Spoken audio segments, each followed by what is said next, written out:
Okay. Sorry. No, that's fine. Hi, I am Amanda Gardner, and I am the narrative director at the Deep End Games on Romancelvania. Romancelvania sounds very close to Castlevania. It does! And it has to do with a hot, sexy vampire, it looks like. With Yes. dashing eyes. And Yes, many hot, sexy vampires. very hot, sexy vampires. So, yeah. And pumpkin That is, lady with yep. pumpkin boobs. Yep, she's our kinky pumpkin witch. So Romancelvania is basically The Bachelor, but with Dracula. So Dracula was defeated by mortal enemy Van Helsing. So he sat for 100 years and moped around until the Grim Reaper told him he should be on a reality dating show.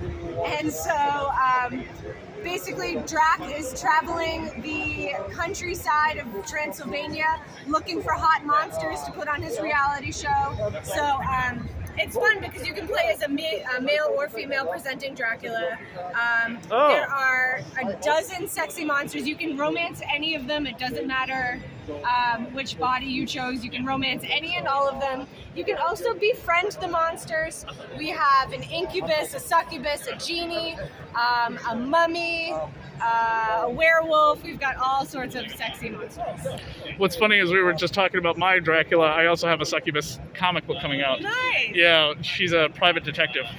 I love the idea. Yeah, and when her client can't pay in cash, she's like, well, I work in sex too, so get down on your knees and start. She might just bite your head off for sure.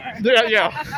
It gets that way. It goes from an office story to a horror story to a straight up erotic, like just pornography. The best of all things, right? Like the combination sounds outstanding, and we like, adding genres together. So we can play this as a Metroidvania, but it also has dating sim elements. So Romancelvania has something for everybody. If you like dating sims, if you like action platformers, if you like monsters, if you like humor, it's very silly, a lot of puns, a lot of pumpkins. What's your geek expertise in regards to this stuff? What are you into for this? I mean, so I've had crushes on vampires my whole life, starting with Angel and Spike, moving on to Eric Northman, Edward Cullen. I mean, I love vampires. Lestat, Louis, I love them all. You can't throw Edward Cullen into that category. No, you know what? I actually am going to give you a reason why it's great, and it's because it inspired an entire new genre of smut, because it was originally, 50 Shades of Grey was originally Twilight fanfic. So it changed the world, and I'm not ashamed to say that I enjoyed it.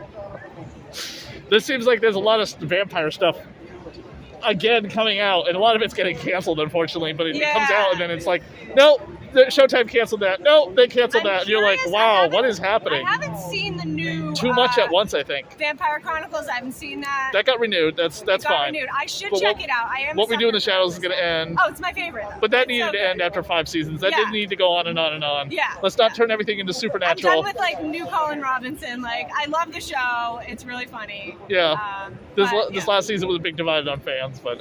I liked the episode where they did the home repair. I was dying laughing. They did the DIY, repaired the house. It was very funny. I liked the episode where they go to the flea market. Yes. That was great. Also a good one. Anyway, back to your game. It's pixelated graphics, and then it looks like animation. Well, right. So when Drac is sitting for 100 years in his old mansion, we wanted to depict it with a more pixel style to show that it was like the old Drac. And then when he moves into the real world, it's fully realized. It's the graphics are better. We kind of wanted to show that transformation of him being stuck in nostalgia and then moving on. So it's not only the first level is pixelated. What I really have to give you guys is the fact that you guys did your booth up to make it look like a gothic romance castle kind of thing. It looks really nice. We had some fun with the decor. Yeah. For sure. If you had a larger booth, you could have done a whole castle and thrones and a carpet. And speaking of thrones, we only used this. We almost went to Brooklyn to buy a vampire throne. Oh, really? But at the last minute, we were just we have to get this thing together. We couldn't buy the vampire throne. Someone said you got to do your booth up look like a gothic castle. You got to buy some fake brick backgrounds or whatever. Because when I set up at a booth to sell my graphic novel, it's just a booth. But I've thought about doing that. Yeah. Pimp it out. I also would then need to also find a cosplayer to dress like the character, because people. We've had some amazing cosplayers dress as our characters. So this is Lyra. She's a siren. And we've had Rosifer the Incubus. We've had Medusa. Let me see if any are coming up. I don't know. Okay, that's Maybe fine. later. Yeah. And then when does the game come out?